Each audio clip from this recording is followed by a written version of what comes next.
கடையில் மனோஜோட தங்கலாம் அப்படிங்கிற மாதிரி எப்பவும் போல நினச்சிட்டு இங்கே விஜயா இருக்கிற விஷயம் தெரியாமல் இங்கே ரோகிணியும் வராங்க. வந்தது பார்த்தோன்னே, இவதுக்கிட்ட எங்கே வந்திருக்கிறா, கடையெல்லாம் சாத்தியாச்சலடா, இப்போதுக்கிட்ட எங்கே வந்திருக்கிறா, என்னடா நடக்குது இங்கே, நான் இல்லை நீ தனியாக உன்னை விட்டதுன்னு காரணத்தினால இப்போ அவளோட சுற்றிட்டு இருக்கிறியே நீயே, என்னடா நினச்சிட்டு இருக்கிற, ஒரு 5 லட்ச ரூபா கொடுத்துறானே இவன் நல்லவள் ஆயிடுவாளாடா, இவனால தான் நம்ம இப்படி நின்றுருக்கோம், இந்த கெதிக்கு ஆயிருக்கோம், உனக்கு புரியுதா இல்லையாடா அப்படின்னு சொல்லிட்டு இருக்கிறாங்க. இல்லைம்மா அது வந்து எதுக்கு இங்கே வந்த நீ அப்படின்னு சொல்கிறாங்க. மனோஜிட்டே கேளுங்க, அதான் உங்கள் பையன்கிட்டே கேட்குறது தானே உங்களுக்கு உரிமை இருக்குது அப்படின்னு சொல்லி பேசுகிறாங்க. எதுக்குடா அவங்க வந்திருக்கிறா அப்படின்னு சொல்கிறாங்க. இல்லைம்மா அன்றைக்கி வந்து நான் தங்கியிருந்தேன், அந்த சந்தோஷ் கூட தான் தூங்கிட்டு இருந்தேன், ரொம்ப ஓவர் கொரட்ட சத்தமாக இருந்தது, எலி தொல்லை வேறு, அதனால தான் இவகிட்ட நான் சொல்லிட்டு இருந்தேன் வந்து கூட என் கூட தங்கறியான்னு சொல்லிட்டு, அதை நேற்று வந்து என் கூட தூங்கிட்டு இருந்தாம்மா, இன்றைக்கும் அதான் வந்திருக்கா அப்படின்னு சொல்கிறாங்க. அட அறிவு கட்டவனே, எதுக்கட இவளை கூட வச்சுக்கிட்டு இருக்க நீ, 6 மாதம் டைம் கொடுத்துருக்காங்கல்ல கோர்ட்டில், அந்த டைமுக்குள்ளே இப்படி உங்க கூட வந்து தங்க பிடிக்க இருந்தானா, ஹஸ்பண்டுக்கு என்னோட வாழ்றதுக்கு பிடிச்சதா இருக்குது அப்படிங்கிற மாதிரி இதுவே ஒரு பெரிய எவிடன்ஸாக வச்சு காமிச்சிட்டு உனக்கு டைவர்ஸ் கொடுக்க மாட்டா, ஒன்றும் கொடுக்க மாட்டா அப்படின்னு சொல்லிட்டு இருக்கிறாங்க. அம்மா எதுக்குமா அவள் எனக்கு டைவர்ஸ் கொடுக்கணும், நான் அவளோட சேர்ந்து வாழ ரெடியாக இருக்கிறம்மா அப்படின்னு சொல்லிட்டு இருக்கிறாங்க. ஏன்னா உனக்கு எதாவது கிறுக்கு இது பிடிச்சிக்கிச்சாடா, 5 லட்ச ரூபா கொடுத்து உதவுனா, ஏண்டா முத்துவும் மீனாவும் சொல்கிற மாதிரி இந்த பிரச்சனையை உன்னை ஜெயிலுக்கு அனுப்பிச்ச காரணமே இவ தான் அந்த சிந்தாமணிட்டு சொல்லி ஏதோ பண்ணியிருப்பாமால தெரியுது, அவளே எல்லாம் பண்ணிவிட்டு தூங்குற குழந்தைய கிள்ளி முட்டு தொட்டில் ஆட்டுற கதையே இவளே எல்லாம் பண்ணிவிட்டு கடைசியில் வந்து உன்னை வெளில எடுக்கிற மாதிரி எடுத்திருக்கா. அது எப்படிடா ஃபினான்சியர் போய் இவங்க 10 லட்ச ரூபா கொடுத்து கேட்டும் கூட வந்துட்டு வெளில அனுப்பல, இவ போய் வந்து 5 லட்ச ரூபா கொடுத்தோன்னே வந்துட்டு வெளில அனுப்பிச்சிட்டாங்களா, என்னடா அதெல்லாம் அப்படின்னு சொல்லிட்டு இருக்காங்க. அம்மா அவங்களால என்னென்னமோ பண்ணிட்டு போகிறாங்கம்மா, ஆனால் அவங்களால என்னை வெளில எடுக்க முடியல, இந்த ரோகிணி தானே என்னை வெளியில் எடுத்திருக்கா, அப்படி இருக்கிறப்போ வந்துட்டு நான் கூட ஏமா சேர்ந்து வாழக்கூடாதுன்னு நினைக்கிறீங்க அப்படின்னு சொல்லிட்டு இருக்கிறாங்க. ஒரே ஒரு நாள் நீ நானும் பிரிஞ்சிருந்தோண்டா, உன்னை நான் வந்து இந்த கடைக்கு வந்து தங்கிக்கோன்னு சொல்லி சொன்னேன், அந்த காரணத்துக்காக இப்போ கடைசியில் பார்த்தியாடா அவன் ஃபுல்லாக மனசவே மாற்றி வச்சிருக்கிறா இந்த கேடு கட்டவா அப்படின்னு சொல்லிட்டு இருக்கிறாங்க.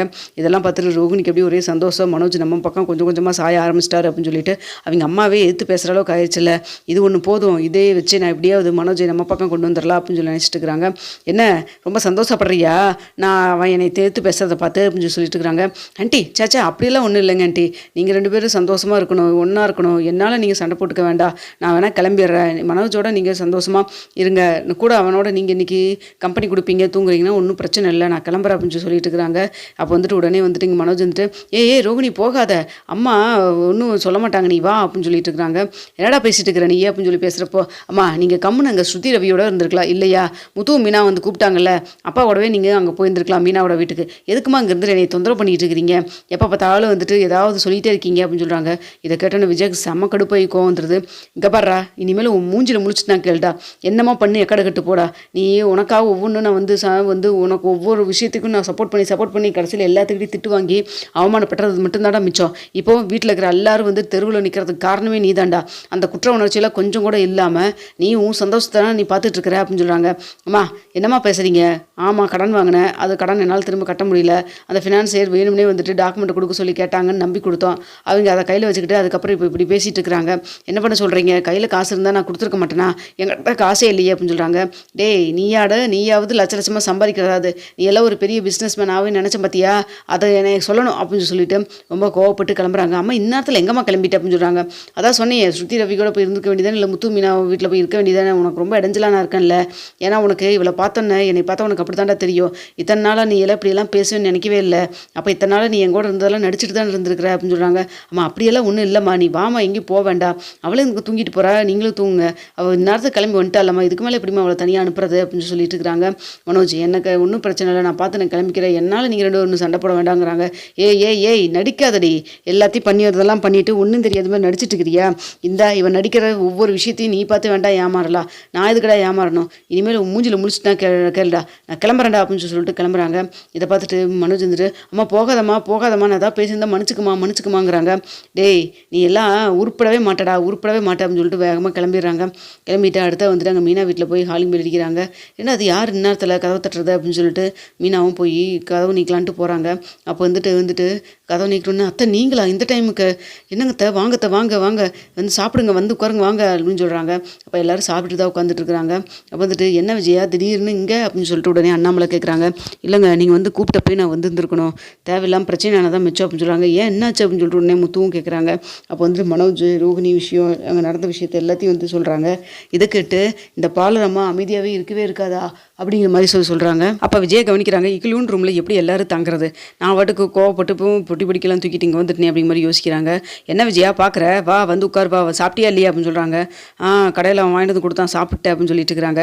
சரி தூங்கலாம் அப்படின்னு சொல்லி, இங்கே எப்படிங்க தூங்க முடியும், இத்தனை பேரும் காலை கூட நீட்டி வச்சு உட்கார முடியாது போல இருக்கு அப்படின்னு சொல்லிட்டு இருக்கிறாங்க. இதை பார்த்துருக்கிற உடனே அண்ணாமலை, இங்கே பாரு விஜயா, நம்ம வீட்டை நம்ம விட்டுட்டு நடுத்தர நின்றுருக்குறோம் சரியா, நம்மளை இவங்க எவ்வளோ தூரம் நல்லா பார்த்துட்டு இருக்காங்கன்னு உனக்கு தெரிஞ்சுன்னு நினைக்கிறேன் சரியா, நீ வந்து தேடி போன இடத்துல எல்லாம் நீ அவமானப்பட்டு தான் வந்துட்டு இருக்க, ஒழுங்காக எங்கூட இருந்தீங்கன்னா உனக்கு இந்த மரியாதையாவது கிடைக்கும், அதுக்கப்புறம் உன் இஷ்டம் அப்படின்னு சொல்லிட்டு இருக்கிறாங்க. ஏங்க இடமே இல்லைங்க, எப்படிங்க இது மாதிரி இந்த புழுக்கத்தில் இத்தனை பேர் இந்த வீட்டுக்குள்ளே இருக்க முடியும் அப்படின்னு சொல்லிட்டு இருக்கிறாங்க. நான் தான் சொல்கிறேன், பார்வதி வந்துட்டு அங்கேயே வர சொன்னா, நீங்கள் வந்தீங்கன்னா பார்வதி வீட்டில் போய் நம்ம அங்கே இருந்துக்கலாம் அப்படின்னு சொல்கிறாங்க. அதுக்காக இந்த டைமில் நம்ம எல்லாத்தையும் டிஸ்டர்ப் பண்ணிட்டு இருக்க முடியுமா, இங்கே வீட்டில் நம்மளுக்கு இங்கேயே இருந்துக்கலாம்னு சொன்னால் கேளு அப்படின்னு சொல்லிட்டு இருக்கிறாங்க. அப்போ உடனே முத்து இருந்துட்டு, அப்பா அம்மாவை நல்லாவே கொஞ்சம் பரவலாக இருந்து பழகிட்டாங்க, அவங்களுக்கு இங்கே வந்துட்டு ஆரம்பத்துன்னு சொல்கிறது துளி உண்டாக இருக்குதுன்னு சொல்லி தான், புரியுதுப்பா, நீங்கள் வேணா பார்வதி ஆண்டிக்கிட்ட நான் வந்து காலையில் பேசுகிறேன், நீங்களும் அம்மாவும் அங்கேயே போய்க்கிறீங்களாப்பா அப்படின்னு சொல்லிட்டு இருக்கிறாங்க. இல்லைடா முத்து, எனக்கு இங்கே இருக்கிறதாண்டா பிடிச்சிருக்குது அப்படின்னு சொல்கிறாங்க. அப்போ புரியுதுப்பா, அம்மாக்காகவாது கொஞ்சம் யோசிச்சு பாருங்க அப்படின்னு சொல்லிட்டு இருக்கிறாங்க. இவனால தான் இப்படி வந்து நம்ம எல்லோரும் அக்காக்கா பிரிஞ்சு அங்கங்கே இருக்கோம், இதுக்கு மேலே வந்துட்டு வந்து என்ன பண்ண முடியும், சரி நீ சொல்கிற காலையில் பேசிட்டு சொல்லுடா அப்படின்னு சொல்கிறாங்க. ஆமாம் இன்னைக்கு ஒன்று மட்டும் அட்ஜஸ்ட் பண்ணிக்கிங்க அப்படின்னு சொல்லிட்டு இருக்கிறாங்க. அப்போ உடனே மீனா சொல்கிறாங்க, அத்தா மேலே மாடியில் ரொம்ப நல்லா இருக்கும், காத்தோட்டமாகவும் இருக்கும், போகலாமா மேலே போய் தூங்கிக்கலாமா அப்படின்னு சொல்லிட்டு இருக்கிறாங்க. எல்லாம் என் தலையெழுத்து அப்படின்னு சொல்லிட்டு பேசிட்டு இருக்கிறாங்க. பண்ணாமல் வந்துட்டு நானும் மேலேயே வரேன்டான்னு சொல்லிட்டு எல்லோரும் மேலே போய் எல்லாம் சந்தோஷமாக உட்காந்து தூங்கலான்ட்டு போகிறாங்க. அப்போ வந்து முத்துக்கிட்ட அண்ணாமலை சொல்கிறாங்க, என்னதான் இருந்தாலும் இதான் ஒன்றா குடும்பமாக மேலே வந்து இப்படி தூங்குறது பார்த்தா சந்தோஷமாக தானே இருக்குது முத்து அப்படின்னு சொல்லிட்டு இருக்கிறாங்க. ஆமாம்ப்பா அப்படின்னு சொல்லிட்டு பேசிட்டு இருக்கிறாரு. இந்த மனுஷன் ஒன்று என்ன இங்கே சந்தோஷமாக இருக்குதோ தெரியல அப்படின்னு சொல்லிட்டு விஜயா முன்முணுத்துட்டு இருக்கிறாங்க. அடுத்த காலையில் பார்வதிகிட்ட கேட்டோன்னு, எப்போ இதெல்லாம் கேட்கணுமா, ஆமாம் அண்ணன் வந்தாருன்னா விஜயா வந்தால் எனக்கு அது பிரச்சனையே இல்லை, நேற்றே விஜயா கிட்ட அப்படி தான் சொன்னேன், அவள் தான் கோவிச்சுக்கிட்டு ஃபோனை வச்சுட்டா, வர சொல்லுப்பா சந்தோஷமாக தாராளமாக வர சொல்லு அப்படின்னு சொல்லிட்டு இருக்கிறாங்க. அடுத்த வந்துட்டு முத்துவும் அண்ணாமலையும் விஜயாவும் கூட்டிகிட்டு அங்கே வீட்டுக்கு போகிறாங்க. அங்கே போயிட்டு வந்துட்டு விட்டுட்டு, கொஞ்சம் ஆண்டி பார்த்துக்குங்க, எதாக இருந்தாலும் எனக்கு கால் பண்ணுங்க அப்படின்னு சொல்லிட்டு இருக்கிறாங்க. முத்து நீ அதை பற்றிலாம் ஒன்றும் கவலையே பட வேண்டாம், முடிஞ்சால் நீயும் மீனாவும் கூட இங்கே வந்து தங்கிக்கிங்க, வீடு பெருசாக தானே இருக்குது, ஒன்றும் பிரச்சனை இல்லை அப்படின்னு சொல்லிட்டு இருக்கிறாங்க. ஐயோ ஆண்டி அதெல்லாம் ஒன்றும் பிரச்சனை இல்லைங்க ஆண்டி, நாங்கள் மீனா வீட்டிலே இருந்துக்கிறேன், நான் ஏதாவது வேணும் ஹெல்ப் ஏதாவதுன்னா அப்பா நீங்களும் கால் பண்ணுங்கம்மா, நீங்களும் கால் பண்ணுங்கம்மா அப்படின்னு சொல்லிட்டு மனசே இல்லாமல் விட்டுட்டு கிளம்புறாரு. அதுக்கடுத்து வந்துட்டு இங்கே விஜயா கிட்ட வந்துட்டு பார்வதி சொல்கிறாங்க, இப்போவாது உனக்கு புரியுதா, நீயும் மனோஜும் சேர்ந்து இப்படியெல்லாம் தப்பு பண்ணியிருந்துருக்கூடாது பாரு, குடும்பமே எல்லாம் பிரிஞ்ச மாதிரி ஆயிடுச்சுல்ல அப்படின்னு சொல்லிட்டு இருக்கிறாங்க. என்னத்த சொல்கிறது பார்வதி, இந்த சிந்தாமணி நம்பினா இப்படி ஆயிடுச்சு அப்படின்னு சொல்கிறாங்க.